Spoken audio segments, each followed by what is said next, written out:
வணக்கம்.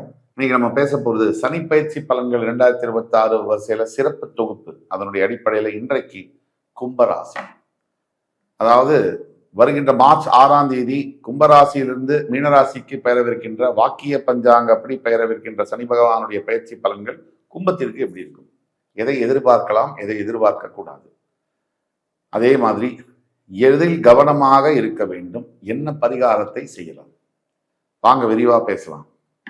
கும்பம் காலபுருஷனுடைய 11ஆம் வீடு. கும்பராசியினுடைய குணாதிசயங்கள் பார்த்தீங்கன்னு சொன்னா, இளகிய மனம் கொண்டவர்கள் கும்பம். அதே அளவுக்கு வைராகியமும் அதே அளவுக்கு ஒரு விஷயத்துல பிடிவாதமாகவும் இருக்கக்கூடிய ஒரு ராசி கும்பம். அதீத அளவு ஆன்மீகத்தை தேடி அலையக்கூடிய ராசி கும்பம்.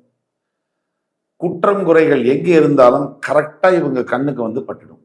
இவங்க போய் தேட வேண்டியதில்லை, அதுவே தன்னால வந்து படும். இது கும்பம். வருகின்ற மார்ச் 6ஆம் தேதி உங்கள் ராசியிலிருந்து ஜென்ம சனி பெயர்ந்து பாத சனியாக உங்களுக்கு மீனராசிக்கு செல்லவிருக்கிறார். இந்த பலன்கள் எப்படி இருக்கும்? மிக முக்கியமான ஒரு நிகழ்வு உங்கள் வாழ்க்கையில். இது நாள் 5 வருஷமா நீங்க பட்ட அவஸ்தை கொஞ்ச நஞ்ச அவஸ்தையெல்லாம் இல்லை. கும்பராசிக்காரர்கள் பட்ட அவஸ்தை கொஞ்ச நஞ்ச அவஸ்தை இல்லை, மிக மிக மோசமான அவஸ்தைகளை பார்த்த கும்பராசி நேயர்கள். அப்படிப்பட்ட கும்பராசி இன்றைக்கு ஜென்மசனியிலிருந்து விடுபட்டு பாதசனிக்கு பெயரவிருக்கிறார். முதல்ல உங்களுக்கு எது மனசுல இருக்கும்னு சொன்னா, மனதுல ஒரு தெளிவு பிறக்கும். எது பிறக்குதோ இல்லையோ, கடன் சுமை தீரும், அது நடக்கும், இது நடக்கும், வீடு வாங்கிடுவீங்க, பணம் பெரிய கோடீஸ்வரன் ஆயிடுவீங்க. யாரையும் நம்ப வேண்டிய அவசியம் இல்லை. உங்களை நீங்கள் முதலில் நம்புங்கள். சோசியல் மீடியா யூடியூபை திறந்தா கிட்டத்தட்ட 2000 ஜோதிடர்கள் அது நடக்கும், இது நடக்கும், அது நடக்கும். இதுல பல ஞானிகளும் உண்டு, மேதைகளும் உண்டு, சிலர் தவறாக சொல்பவர்களும் உண்டு. அதை பத்தி நம்ம பேச வேண்டியதில்லை. ஆனால் ஒரு மனிதனுடைய ஜோதிட கணக்கு, பிறப்புடைய கணக்கு என்பது இறைவனால் நிர்ணயிக்கப்பட்டது. அது எந்த நேரத்தில் எப்படி யார் வாயால் வர வேண்டும் என்பது அதுக்கு ஒரு விதி இருக்கு. உங்களுடைய கணக்க மிகப்பெரிய ஜோதிட மேதை கிட்ட போய் சொன்னாலும் சில சமயம் தோத்து போகலாம். ஒரு சாதாரண ஜோதிடர் சொல்லக்கூடிய பலன்கள்ல கூட உங்களுக்கு ஜெயிக்கலாம். எந்த நேரத்தில் கடவுள் யார் வாயின் மூலியமாக உங்களுடைய குறையை தீர்க்க அவர் ஆணையிடுகிறாரோ அது நடக்கும். இப்ப நம்ம சொல்லக்கூடியதெல்லாம் பொது பலன்கள். குறிப்பிட்டு உங்களுடைய பிறப்பு ஜாதகத்துக்கான பலன்கள் தெரியணும்னா கீழே கொடுக்கிற வாட்ஸ்அப் நம்பர்ல எங்களை தொடர்பு கொண்டு பேசுனீங்கன்னா ஆன்லைன் அப்பாயின்மெண்ட் தரும். அது மூலியமா துல்லியமா உங்களுடைய அடுத்த வாழ்க்கை நகர்வுகளை கணிக்க முடியும். அதற்கு ஏதாவது தீர்வு இருந்தாலும் அதை சொல்ல முடியும்.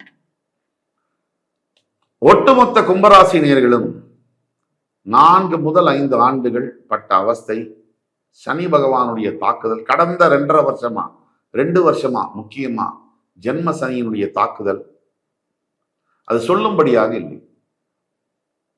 நெருப்பு சுடுது, உடம்பெல்லாம் எரியுதுன்னு சொல்லி யாராவது நம்ம கேட்கும் போது நமக்கு அது உணர்வு புரியாது.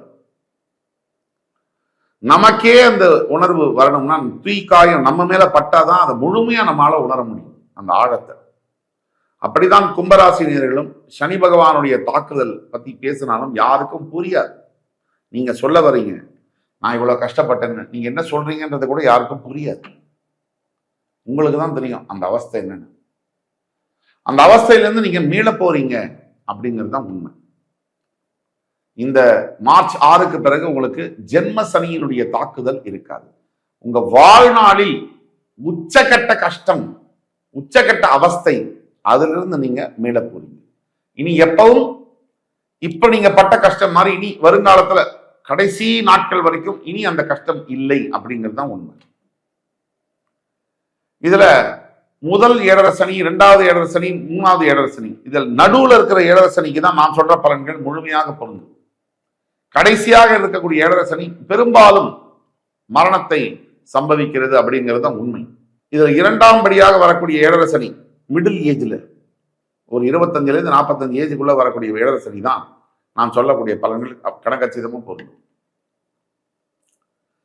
அப்போ ஜென்மசனியிலிருந்து விடுபடக்கூடியது முதல்ல மனசுல பாரம் விலகும், தெளிவு பிறக்கும். எதை எதிர்பார்க்கலாம்னா நல்ல ஒரு ஃப்ரீ மைண்டு. பிரச்சனைகள் 1000 இருந்தாலும் இதுதான் பிரச்சனைன்னு புரிஞ்சுக்கக்கூடிய தெளிவு வந்து ஃபர்ஸ்ட் வரும். அது வந்தாச்சுனாலே பாதி பிரச்சனை போயாச்சுன்னு அர்த்தம். அதுக்கடுத்து எது எதிர்பார்க்கலாம்னாக்க, உடனே எல்லா பிரச்சனையும் தீர்ந்துடும், அதெல்லாம் எதிர்பார்க்க கூடாது. எதை எதிர்பார்க்கலாம்னாக்க, நல்ல முடிவுகளை நீங்கள் எடுப்பீர்கள், சரியான டிசிஷன்ஸ் எடு. அதுக்கடுத்து எதை எதிர்பார்க்கலாம்னா புதிய திருப்பங்கள், நியூ லைஃப். அதாவது ஃபேமிலி லைஃபா இருக்கட்டும், ஒரு கல்யாணம் முடிஞ்சு 2வது கல்யாணத்துக்காக வெயிட் பண்ணக்கூடிய அவங்களா இருக்கட்டும், அல்லது வேலை போய் கெரியர்ல புதுசா ஒரு ஒரு ஒரு டெக்னாலஜியை கத்துக்கிட்டோ, இல்லை புதுசா ஒரு தொழில் முறையை கத்துக்கிட்டோ, புதுசா தன்னை புதுப்பித்துக் கொண்டு வேற வேலை தேடுபவர்களாக இருக்கட்டும். அதே மாதிரி career new life, family new life.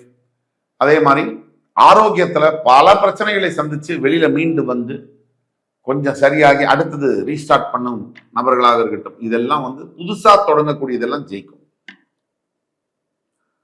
எதை எதிர்பார்க்கலாம்? இது நாள் வரைக்கும் இருந்த அளவுக்கு மந்த நிலை, முடிவே எடுக்க முடியாத தன்மை, யாரை பார்த்தாலும் கோபம், எரிச்சல், மற்றவங்க எல்லார்கிட்டையுமே விரோதம், சுத்தி இருக்கவங்க கிட்டலாம் பகை, அதையெல்லாம் எண்டு கார்டு. அதை எதிர்பார்க்கலாம். இந்த மாதிரி விஷயங்களுக்கெல்லாம் எண்டு கார்டு போட போறார் சனி பகவான். அதை எதிர்பார்க்கலாம். அதே மாதிரி எதை எதிர்பார்க்க கூடாது? உடனே என் கடனெல்லாம் தீரப்போகுது, எனக்கு மிகப்பெரிய சிஇஓ ஆக போறேன், நான் பெரிய தலைவராக போறேன், இதெல்லாம் எதிர்பார்க்க முடியாது. படிப்படியாக தான் இந்த முன்னேற்றங்கள் இருக்கும். சனி இஸ் அ ஸ்லோ பிளானட். மெதுவாத்தான் இந்த முன்னேற்றங்களை தருவார். அடுத்தது எதை எதிர்பார்க்க கூடாது? உடனே அதிசயங்கள் நடக்கும் என் வாழ்க்கையில ஜென்ம சனி முடிஞ்ச உடனே. நோ. ப்ராப்ளம் இதுவரைக்கும் இருந்த அளவுக்கான ப்ராப்ளம் இருக்காது. அதோடைய ரிலீஃப், ப்ராப்ளத்திலிருந்து வெளியே வரக்கூடிய ரிலீஃப், அந்த பாதையில நீங்க பயணத்தை தொடங்க போறீங்க. இனிமேல் வரக்கூடிய நாட்கள்ல நிறைய நல்ல விஷயங்கள் நடக்கும், அதுல மாற்று கருத்து இல்லை. சுப நிகழ்ச்சிகள் நடக்கும், சுப விரய செலவுகள் நடக்கும். இப்ப பரிகாரம்னு எடுத்தோம்னா முக்கியமான ஒரு பரிகாரம் கும்பராசிக்கு திருநள்ளாறு காரைக்காலில் இருக்கக்கூடிய தர்பாரண்யேஸ்வரர் கோவில். ஜென்ம சனி முடிந்த பிறகு முடிந்தால், உங்களுக்கு வசதி இருந்தால் ஒரு முறை அந்த கோவிலுக்கு போயிட்டு வாங்க. அப்படி முடியாத பட்சத்துக்கு வீட்டு அருகாமையில் இருக்கக்கூடிய சிவன் கோவில், பழைய சிவன் கோவில், புதுசா கட்டின சிவன் கோவில், 100 வருஷம் முன்னாடி 500 வருஷம் முன்னாடி கட்டின சிவன் கோயில்கள் இருந்தால் அந்த சிவன் ஆலயங்களுக்கு உங்களால் முடிந்த சிவனுக்கு வஸ்திரம் அணிவிப்பதும், அல்லது அதற்கு மேலான பரிகாரம் அப்படின்னா 12 வயதுக்கு உட்பட்ட குழந்தைகளுக்கு வஸ்திர தானம் செய்வதும், படிப்பிற்கு உதவி செய்வதும், அன்னம் தானம் செய்வதும் சிவனே மகிழ்ச்சி அடையக்கூடிய அளவுக்கான பரிகாரம். இப்பதான் உங்க வாழ்க்கை வந்து புதுசா தொடங்க போகுது. இது வரைக்கும் என்ன நடந்தாலும் அது நடந்து முடிஞ்சிருச்சு. நடந்து முடிஞ்சதை மறுபடி நினைச்சு இனிமே எனக்கு எதுவுமே நடக்காது நல்லது அப்படின்னு கவலைப்படுறது மிகப்பெரிய முட்டாள்தனம். அடுத்து நீங்க ஜெயிக்க போறதுக்கான வெற்றிக்கான ஆரம்பம் மார்ச் 6ஆம் தேதி முதல் துவங்குகிறது. ஜூன் 2 குரு பயிற்சி ஆன உடனே சனி பகவான் மேல் அந்த பார்வை விழுந்த உடனே இன்னும் நல்ல விஷயங்கள் நடக்கும். ஆக பொறுமை, பொறுத்தார் பூமி ஆழ்வார். நீங்க உங்களுக்கு பொறுமையை நான் கத்துக் கொடுக்க வேண்டியதில்லை. நீங்க அடுத்து இருக்கக்கூடிய 11 ராசிகளுக்கு பொறுமைனா என்னன்னு கத்துக் கொடுக்கக்கூடிய ஒரு ராசி. சத்தியமாக சொல்லணும்னா உங்களுடைய நல்ல காலம் மார்ச் 6 முதல் தொடங்குகிறது. அதனால் பொறுமையுடன் காத்திருப்பீர், கண்டிப்பாக வாழ்க்கையை வெற்றி பெறுவீர். கும்பராசினியர்களுக்கு இந்த வீடியோ பிடிச்சிருக்கும்னு நம்புறேன். அடுத்த ஒரு காணொலியில் மறுபடியும் உங்கள் எல்லோரையும் சந்திக்கும் வரை உங்களிடமிருந்து விடைபெறுவது உங்கள் சுபாஷ் பாலகிருஷ்ணன். நன்றி, வணக்கம், வாழ்க வளமுடன்.